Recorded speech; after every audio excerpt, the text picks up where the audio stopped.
Hello, secondary users of Schoology at Rockland Unified School District. This is your tech host, Ryan O'Donnell, sharing with you guys a tutorial to help walk you through a new feature that has been added to Schoology this summer that I think we're going to find, many of you are going to find quite useful. And so in order to be able to get this up and running, I'm going to give you a few steps about how to be able to install this resource and how to be able to use this. And so if you can follow along here, I'll walk you through the steps, and it's something I think you're going to find pretty useful. So I'm here at my Schoology home, and on the left-hand side, if you can see, I'm going to go over to where it says the App Center. Now, I want to be able to make clear that you can get this from being from home and then going to App Center. Some teachers have been having some confusion because if you go over to where it says Resources, you can also click on Apps there, and this is going to bring up apps you have already installed and such, and it's a little bit of a challenge to be able to find the app that I'm talking about. So let's go over to Home, like I said before, and then go to the App Center.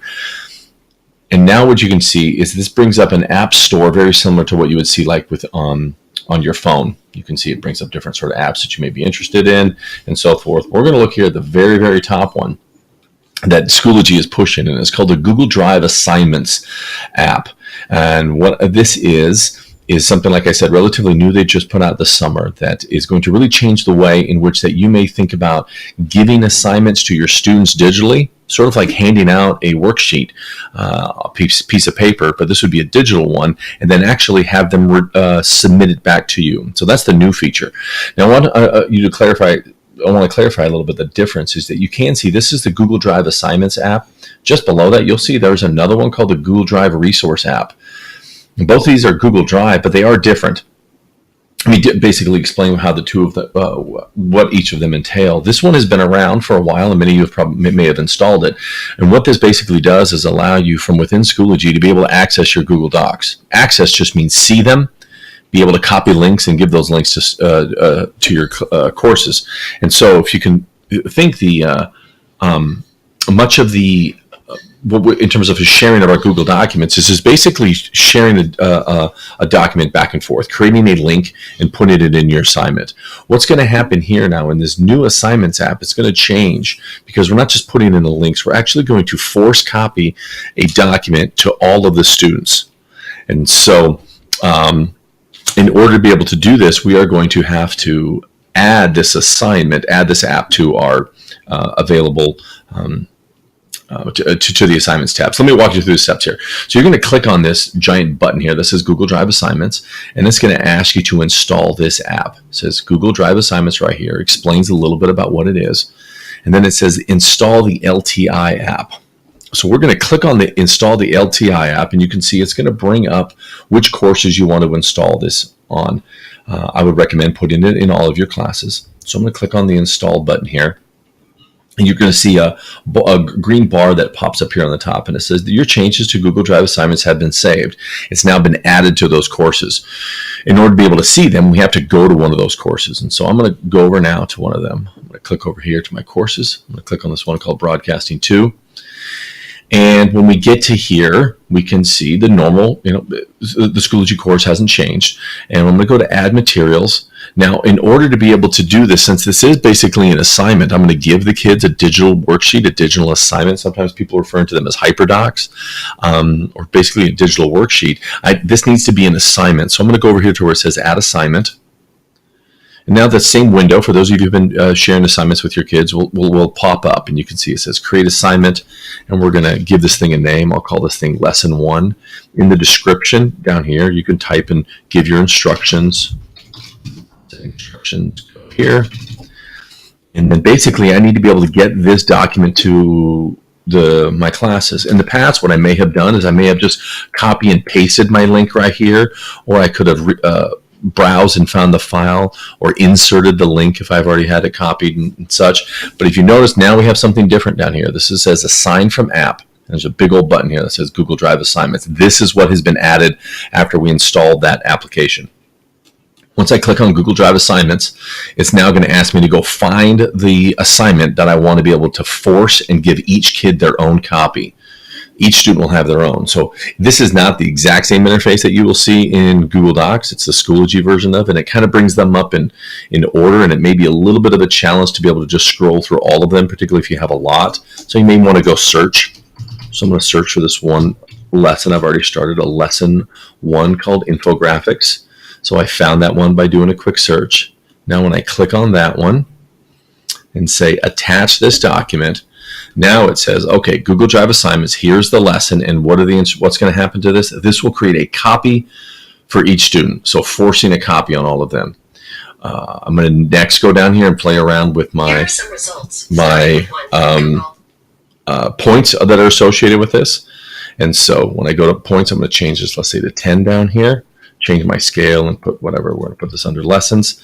Okay, and now I think I'm ready to go. So I'm going to click on create. And now that lesson has been created. What has happened is on the student end, they have all been, when they get the notification that an assignment has been created, they are going to see a different window. Let's jump back into the lesson here, and I'll let you see what it looks like. So now when I click on this lesson, notice the change that's happened. Now all of a sudden, it's not that same window I've seen before.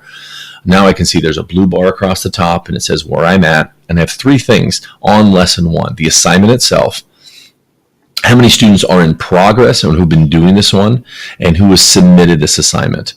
And so you can see, you can even choose which periods you have. So in period, since I've linked my courses, it works well there. So I'm actually going to go back out of here and show this to a course that I've already done this to. I'm going to jump over to my Broadcasting 1 course, and so you can see this in action. So I'm going to click on that same lesson that I just talked about. And now I can say, okay, here's my assignment. And if I wanted to, I can click on this link right here. That's going to open up a separate tab and show you the assignment. So here's the assignment that I created, and these are, like I said, many different worksheets that you can kind of create on your own. You need to think about what you want them to ultimately do, but the whole premise of this isn't necessarily a document that they're going to view, but this is going to be a document in which the students are going to edit. So like here, I'm going to have them put their name. Also, I put like the name here, and the students are going to create something. So ultimately that I want them to be able to put a link of what they're going to create down here. So that's why I want to be able to have them. They're going to create this document and then submit this thing back to me. All right, so if that's what the document looks like, when I click on the in progress, it's now going to bring up and show all of my students who are in process of working on this document. And so I can see on the first one, I can see the student named Ryan down here. He's been working on the document. He has not yet got to the point where he feels like he's finished and he can submit it. The students in the upper right-hand corner will have a button on this that will say submit. And notice what happens, what they get. Since the lesson was called 01 by the numbers, what it does for each student, it creates the student's name. It will create the lesson. Then it makes the title of the lesson that I had already named it, and then it gives its own identifiable number here to be able to show that every lesson is different. So if I click on another student, let's go to Catherine down here, and we can see that Catherine's document is going to be named her name, and then the lesson name, and then the file name. And all the documents will be the same. The students just need to be able to, like I said, edit within them. These are the kids who have not yet finished. I can now go over here to look at submissions. These kids have now hit the submit button. And they look relatively the same, but I want you to notice something a little bit different here. Let's go to the student down here, Grace. And we can see here, let's try another one. Let's go to Christian. Here's the document that was created by Christian. He has put his new, the thing that he created, his Google Doc right there, and he's put his name in. Let's say he's finished the rest of the document. Now he has turned it into me. What's interesting is that the students now do not have the ability to edit this document anymore. As soon as they hit submit, it is frozen. It changes the viewing rights to being view only. The students they see the document, but they cannot change it. So if you have a set day on it, let's say a set day and time on this thing, I want this finished by 3 o'clock on a Thursday. The students, once they have turned it in, they cannot go back and change it and look at it anymore. They can look at it, but they cannot change it. So if I was interested, I can unsubmit it, and this basically puts this back onto the students. So if I wanted them to be able to work on it as well, and from here I can directly put comments in directly within the Google document. But I'm going to show you another way to be able to do comments, because I can grade this as well too. So you can grade on this one. I did not have a rubric, but you can grade according to rubrics, and that's built in here as well. But I could just do this on my own, and I can say here, this was out of 10 points. If you can remember when we put it on there, I'm going to say this was perfect. That was 10 points.